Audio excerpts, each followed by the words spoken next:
Breaking news, akhirnya debat Kainama bersama Bapak Pendeta Esra Soru akan diadakan pada tanggal 30 Juli 2 bulan ke depan.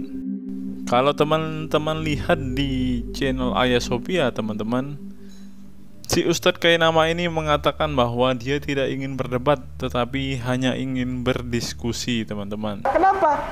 Yang ingin berdialog itu Kainama. Kalau kita melihat postingan video singkat tadi, teman-teman, pastinya perdebatan ini sudah disetujui dari kedua belah pihak, teman-teman. Dalam hal ini Bang Kainama ini sudah tidak konsisten. Dia bilang ingin berdialog dan dia tidak mau berdebat. Tapi akhirnya kalau kita lihat-lihat, akhirnya yang akan diadakan bukan dialog tapi perdebatan, teman-teman. Saya pribadi juga sedang menanti-nantikan perdebatan ini, teman-teman. Pasti perdebatan ini akan sangat-sangat seru. Dan saya berharap ketika perdebatan itu berlangsung, wifi atau jaringan internet yang ada di ruangan diskusi atau ruang debat itu dimatiin semua, teman-teman. Karena kita tahu bersama, Bang Kay ini kan kalau sedang berdebat atau sedang menerangkan atau sedang memaparkan segala sesuatu, dia kan pasti harus ada Google kosong, teman-teman. Kalau internet dimatiin, apakah benar Bang Kay masih berilmu? Nah, itu yang saya ingin saksikan, teman-teman.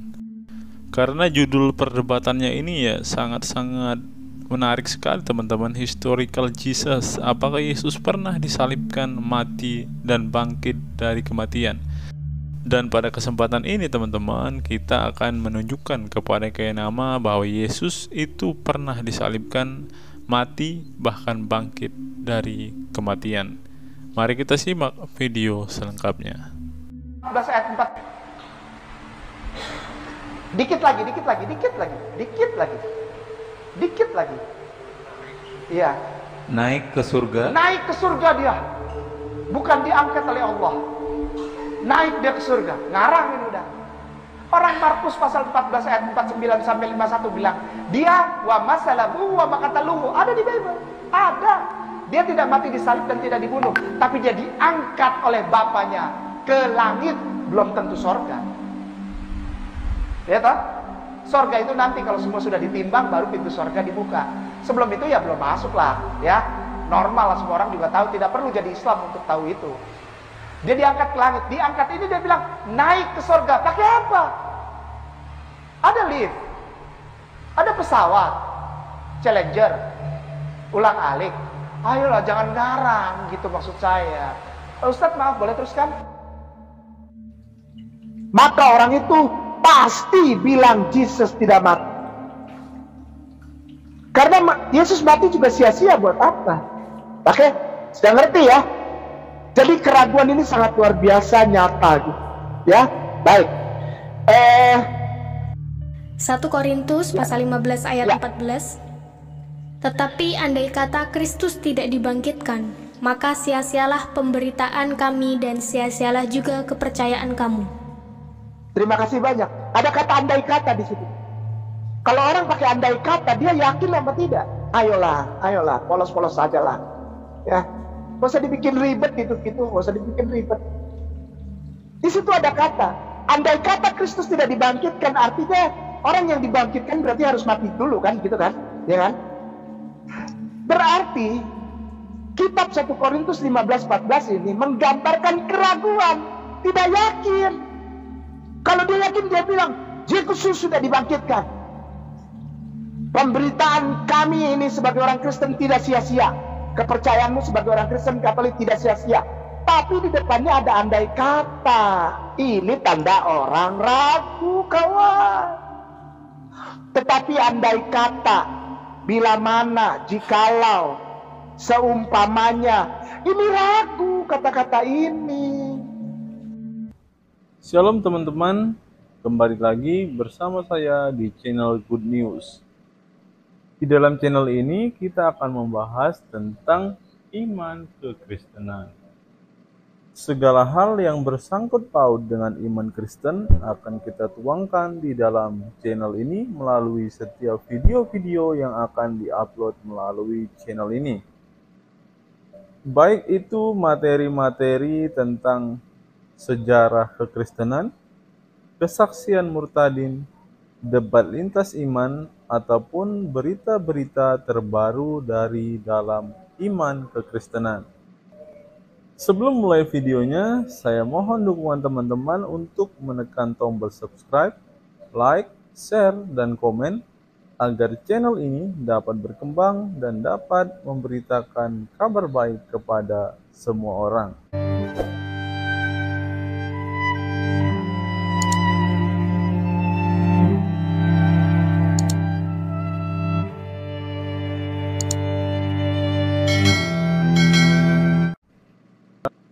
Channel ini mempunyai sebuah program, yaitu program membaca Alkitab selama 1 tahun, di mana di setiap akhir video ini kita akan bersama-sama membaca Alkitab dari Kejadian sampai Wahyu.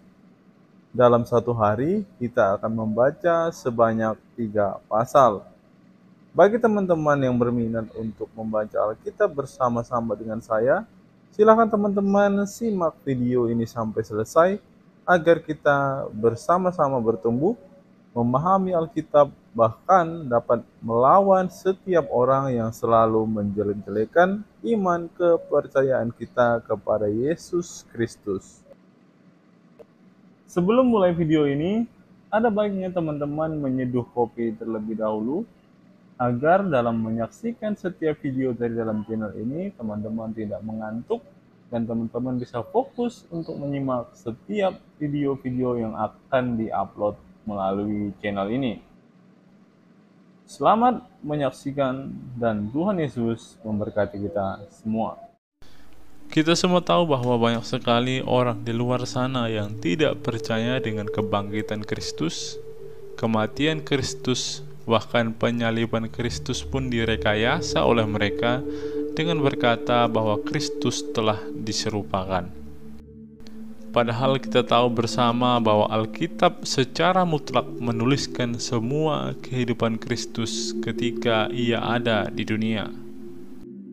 Tetapi sampai saat ini pun masih banyak sekali orang yang mendustai atau memutarbalikkan suatu fakta dan sejarah yang tertulis dan diakui oleh banyak sekali orang-orang sebelum Nabi Muhammad.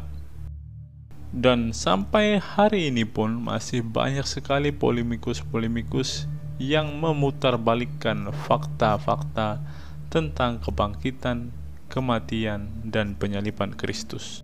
Berikut ini beberapa dokumen kuno di luar Alkitab yang mencatat peristiwa kehidupan, kematian, dan kebangkitan Yesus Kristus, di mana tulisan-tulisan ini sudah ada sebelum Muhammad ada, sudah ada sebelum Islam ada. Bagaimana mungkin Muhammad dan umat Islam saat ini dapat mengklaim bahwa Yesus tidak pernah disalib? Bagaimana mungkin mereka bisa mengatakan bahwa Yesus diserupakan, bahkan Yesus tidak bangkit? Untuk itu, mari kita bungkam mereka dengan data-data, dengan pengakuan-pengakuan, serta dengan fakta-fakta mengejutkan tentang kehidupan, kematian, dan kebangkitan Yesus Kristus. Selamat menyaksikan.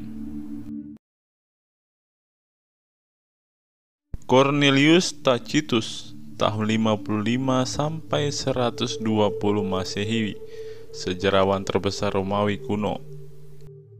Konsekuensinya untuk menyingkirkan laporan ini, Nero semakin mengencangkan kesalahan dan menimpakan penyiksaan yang hebat pada golongan yang dibenci karena kejijikan mereka yang dinamai Kristen oleh kalangan umum.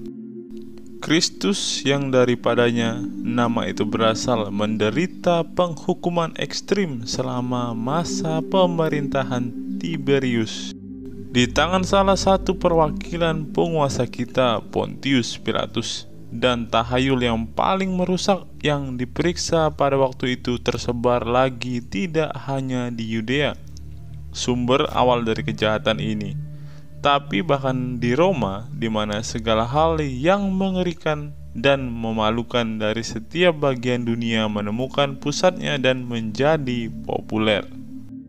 Dengan demikian, penangkapan dilakukan pertama kali kepada semua orang yang mengaku bersalah. Lalu melalui informasi mereka, sejumlah besar orang dihukum.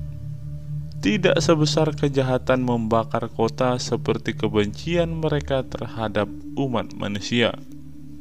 Penghinaan dengan berbagai cara ditambahkan kepada kematian mereka.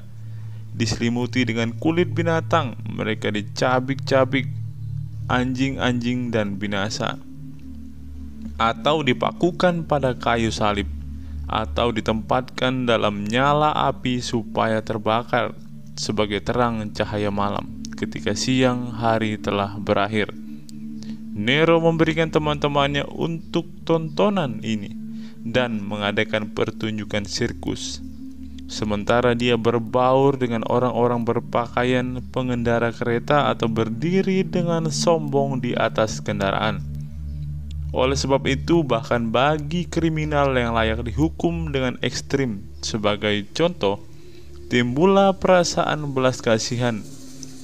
Karena itu bukan bagi kebaikan orang banyak seperti kelihatannya, tetapi untuk mengenyangkan kekejaman satu orang sehingga mereka dibinasakan. Selama masa penganiayaan para martir, salah satu kegemaran Nero adalah menjadikan orang-orang Kristen sebagai obor manusia, sehingga tamannya akan menyala terang pada waktu malam hari. Gaius Suetonius Tranquillus, kepala sekretaris Kaisar Hadrian. Karena orang-orang Yahudi Romawi menimbulkan kekacauan terus-menerus akibat hasutan Kristus atau Claudius mengusir mereka dari kota. Setelah kebakaran besar di Roma setelah pemerintahan Nero, hukuman juga dijatuhkan kepada orang-orang Kristen, suatu sekte yang menganut kepercayaan baru yang mengacau. Flavius Josephus, sejarawan istana bagi Kaisar Vespasian. Pada waktu ini ada seorang bijaksana yang dinamai Yesus. Perbuatannya baik dan dia dikenal sebagai orang suci. Banyak orang di antara Yahudi dan bangsa lain menjadi murid-muridnya. Pilatus menghukum dia untuk disalibkan dan mati. Dan mereka yang telah menjadi murid-muridnya tidak meninggalkan pemuridannya itu. Mereka melaporkan bahwa dia menampakkan diri kepada mereka 3 hari setelah penyalibannya dan bahwa dia hidup. Oleh karena itu, dia mungkin Mesias. Yang mengenal dia, para nabi telah menceritakan keajaiban-keajaiban. Julius Africanus menulis pada sekitar 221 Masehi, menemukan kutipan dari tulisan-tulisan Thallus yang menulis sejarah Mediterranean Timur sekitar tahun 52 Masehi, yang berbicara tentang kegelapan yang menutupi bumi selama penyaliban Yesus. Thallus dalam buku ketiga dari catatan sejarahnya menjelaskan bagaimana kegelapan gerhana matahari tidak masuk akal seperti kelihatannya bagiku. Buku sejarah ketiga oleh Thallus ditulis oleh seorang ahli sejarah abad ketiga yang tidak mengenal Allah, melaporkan bahwa ada suatu kegelapan luar biasa yang membuat matahari tidak tampak selama beberapa jam pada waktu Paskah tahun 32 Masehi, yakni tahun penyaliban Yesus Kristus. Meskipun Thallus memperkirakan bahwa kegelapan ini merupakan akibat dari terjadinya suatu gerhana matahari, ahli astronomi manapun dapat membuktikan bahwa sama sekali tidak mungkin terjadi suatu gerhana matahari pada waktu itu, karena setiap hari raya Paskah pasti selalu jatuh pada saat bulan purnama. Posisi matahari, bulan, dan bumi di saat bulan purnama tidak memungkinkan terjadinya suatu gerhana matahari total sebagaimana diperkirakan Thales sebagai penyebab terjadinya kegelapan selama beberapa jam tersebut. Meskipun demikian, laporannya memberikan peneguhan bahwa dokumentasi perjanjian baru tentang peristiwa kegelapan ini adalah akurat. Pliny Muda, gubernur Romawi untuk Bitinia di Asia Kecil sekitar tahun 112 Masehi. Orang-orang Kristen ada kebiasaan bertemu pada hari tertentu sebelum hari terang, ketika mereka menyanyikan bait-bait himne lain kepada Kristus seperti bagi Allah dan meningkatkan diri dengan ikrar yang sungguh-sungguh, bahkan untuk melakukan perbuatan jahat, tapi untuk tidak pernah melakukan penipuan, pencurian, atau perzinahan, untuk tidak pernah berbicara palsu atau menyangkali kepercayaan ketika mereka dipanggil untuk menyampaikannya. Setelah itu, kebiasaan mereka untuk memisahkan diri dan kemudian berkumpul untuk ambil bagian tentang makanan, tetapi makanan biasa dan jenis yang bersih.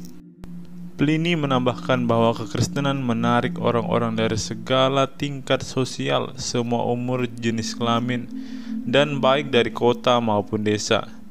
Yang terakhir dari suratnya kepada Kaisar Trajan, Pliny mengatakan ajaran Yesus dan pengikutnya sebagai tahayul yang berlebihan dan menular. Kaisar Trajan dalam balasannya kepada Pliny: metode yang engkau kejar, Pliny yang terkasih, dalam memilah kasus mereka yang mengadukan kepadamu mengenai orang-orang Kristen sudah amat tepat.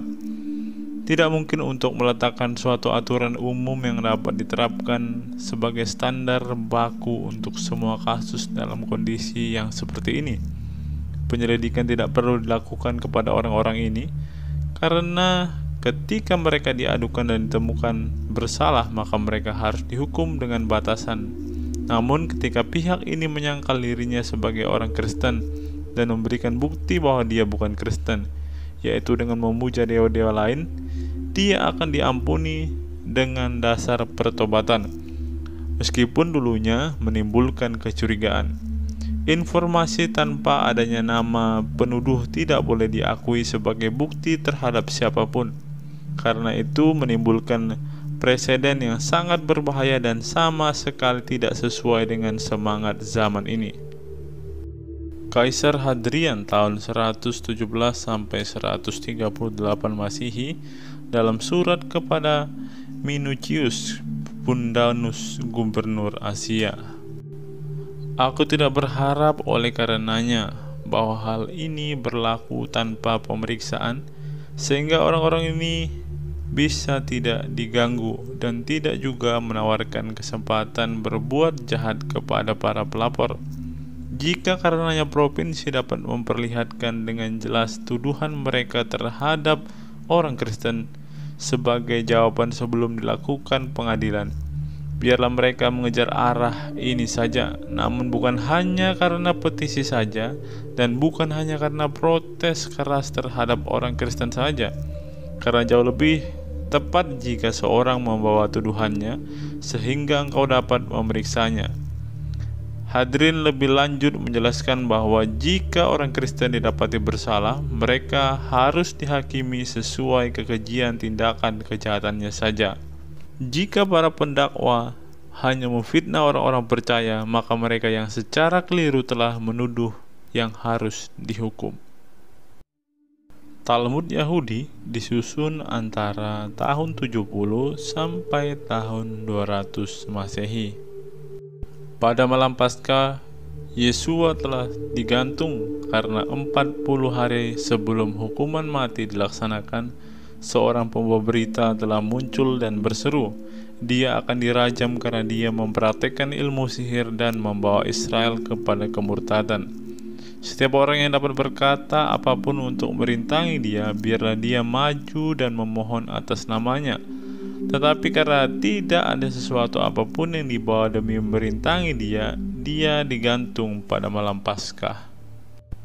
Referensi lain di dalam Talmud berbicara mengenai 5 murid Yesus dan menceritakan peristiwa pengadilan atas mereka di hadapan hakim yang membuat keputusan individu untuk masing-masing murid, memutuskan bahwa mereka harus dihukum mati, namun tidak ada catatan tentang kematian mereka. Lucian, pengarang satir Yunani abad kedua.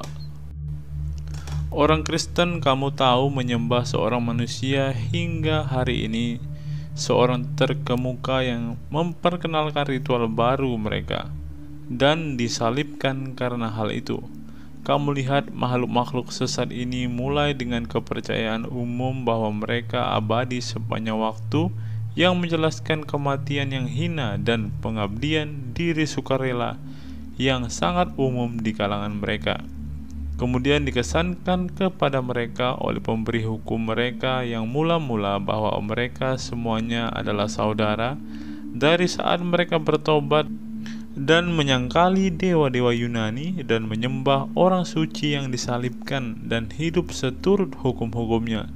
Semuanya ini mereka terima hanya dengan iman, dengan akibat bahwa mereka memandang hina semua hal-hal duniawi, menganggapnya hanya sebagai harta benda biasa.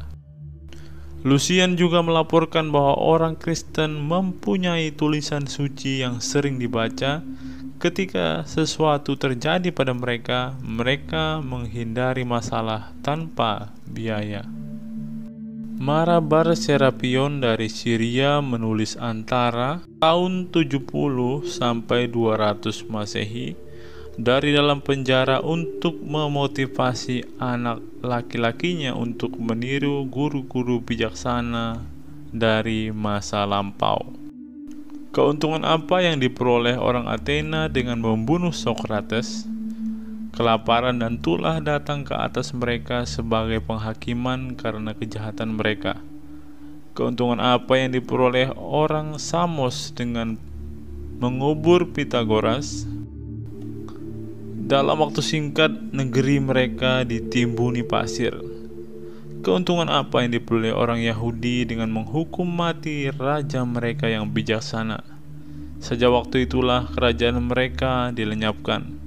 Allah dengan adil membalaskan ketiga orang bijaksana ini. Orang Athena mati kelaparan, orang Samos disapu lautan, orang Yahudi dihancurkan dan diusir dari negeri mereka, hidup di tempat yang tercerai-berai sepenuhnya. Tetapi Sokrates tidak mati untuk selamanya. Dia hidup dalam ajaran Plato. Pitagoras tidak mati untuk selamanya. Dia hidup dalam patung Hera. Tidak juga raja bijaksana mati selamanya. Dia hidup dalam ajaran yang dia berikan. Injil kebenaran kemungkinan oleh Valentinus sekitar tahun 135 sampai 160 Masehi. Karena ketika mereka telah melihat dia dan mendengar dia, dia mengizinkan mereka untuk merasakan dia dan untuk mencium dia dan untuk menjamah anak yang dikasihi. Ketika dia menampakkan diri untuk memberi petunjuk kepada mereka mengenai Bapa.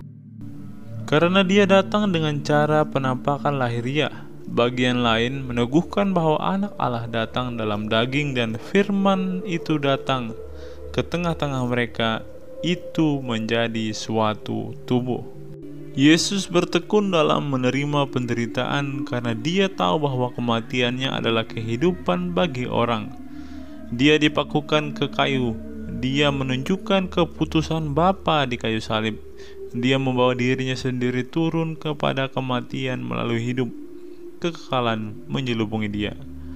Melucuti dirinya sendiri dari kain yang akan musnah, dia mengenakan yang tidak akan musnah, yang tidak seorang pun dapat mengambilnya daripadanya. Apokripa Yohanes kemungkinan oleh Saturnius sekitar tahun 120 sampai 130 Masehi. Itu terjadi pada suatu hari ketika Yohanes, saudara Yakobus yang adalah anak-anak Zebedeus, naik dan datang ke bait suci ketika seorang Farisi bernama Arimanius mendekati dia dan berkata kepadanya, "Di manakah Tuhanmu dan engkau yang engkau ikuti?" Dan dia berkata kepadanya, "Dia telah pergi ke tempat dari mana dia datang." Orang Farisi berkata kepadanya, "Orang Nazaret itu menipu engkau dengan tipu daya yang memenuhi telingamu dan kebohongan dan menutup hatimu dan memalingkan engkau dari adat istiadat nenek moyangmu." Injil Thomas kemungkinan antara tahun 140 sampai 200 Masehi. Banyak berisi referensi kepada dan yang diduga kutipan-kutipan Yesus. Risalah Kebangkitan oleh pengarang yang tidak jelas pada bagian akhir abad kedua kepada Reginos. Tuhan ada di dalam daging dan menyatakan dirinya sebagai anak Allah. Sekarang ini anak Allah, Reginos adalah anak manusia. Dia meliputi keduanya, memiliki kemanusiaan dan keilahian, sehingga pada satu sisi dia dapat mengalahkan kematian melalui keberadaannya sebagai anak Allah, dan di sisi lain melalui anak manusia, restorasi kepada pleroma dapat terjadi. Karena dia berasal dari atas, benih kebenaran, sebelum seluruh bangunan alam semesta ini ada, pleroma seluruh kepenuhan kealahan. Karena kami telah mengenal anak manusia dan kami telah percaya bahwa dia bangkit dari antara orang mati, inilah dia yang kami katakan, dia menjadi kehancuran maut, sama seperti dia yang besar yang kepadanya mereka percaya, besarlah mereka yang percaya. Juru selamat menelan kematian, dia mentransformasi dirinya menjadi eon yang tidak dapat binasa dan membangkitkan dirinya sendiri, menelan yang kelihatan dengan yang tidak kelihatan, dan dia memberi kita jalan kepada keabadian kita. Jangan berpikir kebangkitan itu hanya ilusi. Itu bukan ilusi, tapi itu kebenaran. Bahkan lebih tepat untuk dikatakan bahwa dunia inilah ilusi dibandingkan kebangkitan yang menjadi nyata melalui Tuhan dan Juru Selamat kita, Yesus Kristus. Engkau telah memiliki kebangkitan. Mengapa tidak menganggap dirimu sendiri telah bangkit dan telah dibawa kepada ini? Reginus juga mendorong untuk tidak hidup sama seperti jika engkau akan mati.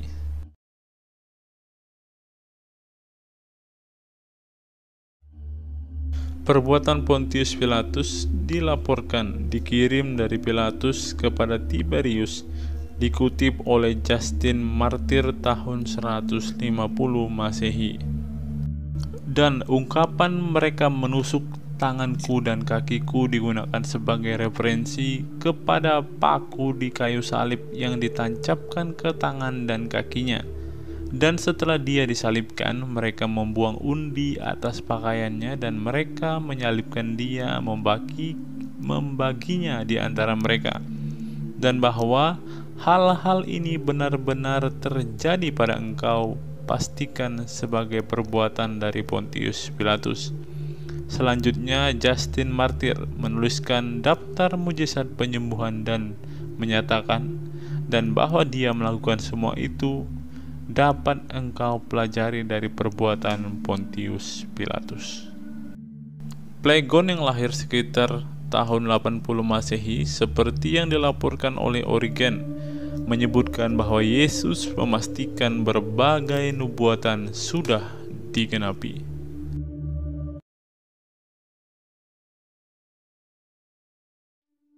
Clement Penatua Roma, surat kepada Gereja Korintus tahun 95 Masehi.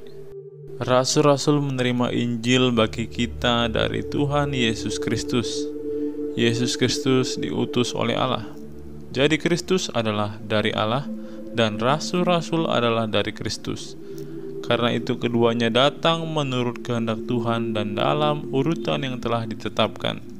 Karena itu setelah menerima tuntutan dan telah diyakinkan sepenuhnya melalui kebangkitan Tuhan kita Yesus Kristus dan diteguhkan dalam firman Allah dengan kepastian penuh oleh Roh Kudus, mereka pergi dengan kabar baik bahwa kerajaan Allah akan datang.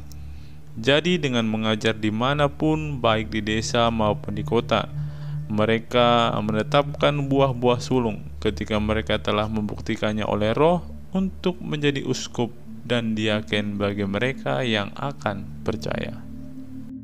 Ignatius, uskup Antioquia kepada Trallians, tahun 110 sampai 115 Masehi.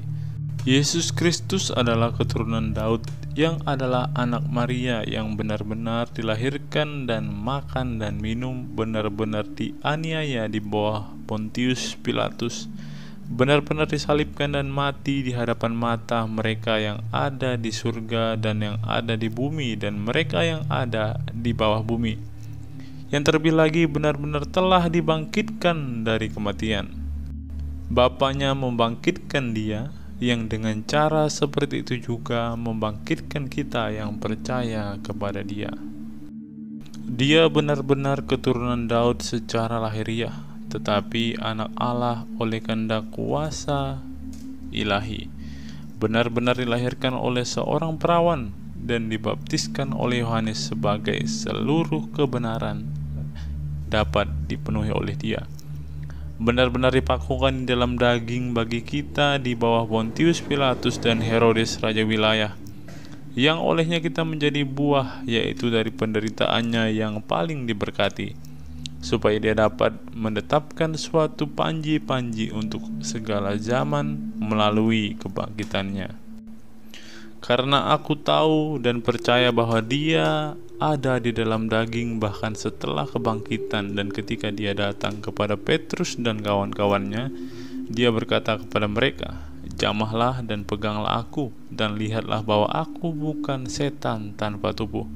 Dan segera mereka menjamah dia, dan mereka percaya telah menyatu dengan daging dan darahnya. Oleh karena itu juga mereka memandang hina kematian, bahkan mereka dihadapi oleh menang atas kematian. Dan setelah kebangkitannya dia makan bersama mereka dan minum bersama mereka. Ignatius, surat kepada Magnesian, tahun 110 sampai tahun 115 Masehi. Hendaklah engkau sepenuhnya diyakinkan mengenai kelahiran dan penderitaan dan kebangkitan yang terjadi pada masa pemerintahan Pontius Pilatus, karena hal-hal ini benar dan telah dikerjakan oleh Yesus Kristus, pengharapan kita. Quadratus kepada Kaisar Hadrian sekitar tahun 125 Masehi. Perbuatan-perbuatan juru selamat kami selalu ada di hadapanmu, karena itu benar-benar mujizat. Mereka yang disembuhkan, mereka yang dibangkitkan dari kematian, yang telah disaksikan tidak hanya ketika disembuhkan dan dibangkitkan, namun yang selalu ada. Mereka tetap hidup dalam waktu yang cukup lama, tidak hanya ketika Tuhan kami ada di bumi, namun demikian juga ketika Dia telah meninggalkan bumi, sehingga beberapa dari mereka juga masih hidup hingga ke zaman kita. Dia perlu dimanifestasikan di dalam daging. Dia memberitakan pengajaran kepada Israel dan melakukan begitu banyak keajaiban dan mujizat. Dan dia amat sangat mengasihi mereka. Dia memilih rasul-rasulnya sendiri yang akan menyatakan Injilnya. Tetapi dia sendiri menghendaki untuk menderita, karena itu perlu bagi dia untuk menderita di tiang. Justin Martir kepada Kaisar Antonius Pius sekitar tahun 150 Masehi. Setelah menceritakan kelahiran Yesus oleh seorang perawan di kota Bethlehem, dan bahwa garis keturunan lahirnya berasal dari suku Yehuda dan keluarga Ishar, Justin menulis ada sebuah desa di tanah Yahudi 35 stadia jauhnya dari Yerusalem, di mana Yesus telah dilahirkan, seperti yang dapat engkau pastikan juga dari daftar pajak yang dibuat di bawah Quirinius, kuasanya perwakilanmu yang pertama di Yudea. Dengan demikian, setelah dia disalibkan, semua yang mengenalnya meninggalkan dia, menyangkal dia, Dan setelah itu ketika dia telah dibangkitkan dari kematian dan menampakkan diri kepada mereka dan mengajar mereka supaya membaca nubuatan di mana segala hal ini telah diberitahukan sebelumnya dan tetap digenapi. Dan ketika mereka telah melihat dia naik ke surga dan percaya dan menerima kuasa yang dikirimkan oleh dia kepada mereka dan pergi kepada setiap ras manusia, mereka mengajarkan semua hal ini dan dinamai rasul-rasul. Justin Martyr dalam dialog dengan Trypho sekitar tahun 150 Masehi. Karena pada waktu kelahirannya, orang Magi yang datang dari Arabia menyembah dia. Pertamanya datang kepada Herodes yang dulunya berkuasa di negerimu. Karena ketika mereka menyalibkan dia, menancapkan pakunya, mereka menusuk tangannya dan kakinya, dan mereka yang menyalibkan dia membagi pakaiannya di antara mereka sendiri, masing-masing membuang undi untuk apa yang dia pilih dan menerimanya sesuai dengan hasil undian. Kristus mengatakan di antara kamu bahwa dia akan memberi tanda Yunus, menasihati engkau untuk bertobat dari perbuatanmu yang jahat setidaknya setelah dia bangkit kembali dari kematian. Namun engkau tidak hanya bertobat setelah engkau mengetahui bahwa dia bangkit dari kematian, tapi seperti aku katakan sebelumnya, engkau telah mengirimkan orang-orang yang dipilih dan ditetapkan ke seluruh dunia untuk mengumumkan bahwa penyesatan yang tidak bertuhan dan di luar hukum telah bertumbuh dari Yesus, seorang penyesat Galilea yang telah kami salibkan, tetapi murid-muridnya mencuri dia pada malam hari dari kubur, di mana dia dibaringkan setelah diturunkan dari salib, dan sekarang menyesatkan orang-orang dengan menyatakan bahwa dia telah bangkit dari kematian dan naik ke surga. Karena sesungguhnya Tuhan tetap berada di kayu salib sampai hampir petang, dan mereka menguburkan dia pada waktu senja. Kemudian pada hari ketiga dia bangkit kembali. Melalui paparan ini saya berharap semua teman-teman semakin diperlengkapi dan dapat membungkam fitnah atau dongeng-dongeng para polemikus muslim yang selalu mengatakan bahwa Yesus tidak bangkit, Yesus dicuri, Yesus pergi ke India dan beranak cucu. Bungkamlah murid mereka dengan fakta-fakta dan data-data dari sumber-sumber sejarah yang jelas yang telah kita bukakan hari ini. Kiranya video ini memberkati kita semua.